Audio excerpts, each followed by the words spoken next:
এই বৃষ্টি, কি অবস্থা? ভালো আছো? তুমি এত সুন্দর হইলা কিভাবে? তুমি তো সুন্দরী না? সুন্দরী হওয়ার আসল রহস্য দেখেন, এই যে এখানে কি সজীব ভাই দেখছি। সজীব ভাই, কি অবস্থা ভাই। আপনার? আলহামদুলিল্লাহ ভাই। বৃষ্টিকে নিয়ে কোথায় আসছেন আপনি? বৃষ্টিকে নিয়ে ভাই আমরা শুটিংয়ে আসছি। শুটিংয়ে? আপনি আবার শুটিং করবেন কবে থেকে? এই যে আজকে শুরু করলাম ভাই। আবার নতুন করে চাঁদ মাল্টিমিডিয়ায়? হ্যাঁ, আবার আগে না মিউজিক ভিডিও করতেন? আগে মিউজিক ভিডিও করতাম, মাঝখানে একটু গ্যাপ দিয়েছিলাম, এখন আবার কন্টিনিউ করার চিন্তা ভাবনা করে ইনশাল্লাহ আজকে থেকেই কাজ শুরু করলাম। আজকে কাজ হবে ইনশাল্লাহ, আমাদের নাটকের একটা কাজ হবে। নাটকের নামটি হলো মুখোশ। মুখোশধারী মানুষটাকে? হ্যাঁ, চরিত্রে মুখোশের চরিত্রে আছে হলো গিয়ে আমাদের সাব্বির ভাই। আমারে খালি মুখোশধারী বানায়, প্রিয় দর্শক, আমারে মুখোশধারী বানায়, এটা কি ঠিক? হ্যাঁ, আমি বৃষ্টির বাপ, আমি এইসব ক্যারেক্টার দিলে ঠিক আছিল, ঠিক না বৃষ্টি? আর তুই টিকটক করস কেন সেটা কর? মানে খাইতে বললেও টিকটক, ফুল বিক্রি করতে গেল টিকটক, ভিডিও করতে গেল টিকটক, শুটিং করতে গেল টিকটক। আচ্ছা, তুই বুক কাপে বন্ধ কর। এই দেখেন কীভাবে টিকটকে আসক্ত, টিকটকে আসক্ত হইয়া সমাজটা নষ্ট হয়ে গেছে। হ্যাঁ, আমি টিকটক করি না, আমি রিলস বানাই, আমি শর্টস বানাই, হ্যাঁ, এত বড় না, ছোট্ট একটা মিথ্যা কথা বলছি।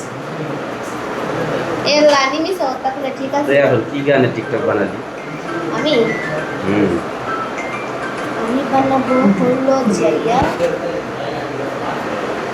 কি গানে জানি বানিয়েছি মনে নাই টাকা দিই একটু।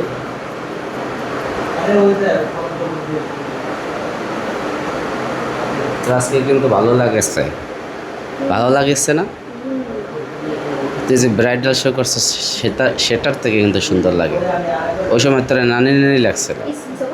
হ্যাঁ, নানি লাগছে। আচ্ছা, যাই হোক, সজীব ভাই, জি ভাই। আপনারা কেমন লাগবে সেটা দেখি। মুখোশের আড়ালে মুখোশ। সজীব হচ্ছে এ নাটকের নায়ক নাকি? ইনশাআল্লাহ নায়ক বুঝি না, আসলে নাটক তো নাটকেই। নাটকের মধ্যে মূল ক্যারেক্টার কাকে নিয়ে গল্পটা, সেই গল্পটা হচ্ছে এই সজীব আর বৃষ্টিকে নিয়ে নাকি? মূল গল্পটাই তোদেরকে নিয়ে। সবাই আপনারা আমাদের জন্য দোয়া করবেন, আমরা যেন আপনাদেরকে ভালো কিছু উপহার দিতে পারি, সেই দোয়া করবেন সবাই আপনারা। যাক, চাঁদ মাল্টিমিডিয়ায় সবাই নজর রাখবেন এবং সাবস্ক্রাইব করে রাখবেন। যখন নাটকটি পাবলিশড হবে অবশ্যই আপনাদের দুয়ারে চলে যাবে নাকি মোবাইলে চলে যাবে? মোবাইলে চলে যাবে। মোবাইলে চলে যাবে। যা হোক, আপনারা চোখ রাখুন চাঁদ মাল্টিমিডিয়া ইউটিউব চ্যানেলে। আল্লাহ হাফেজ।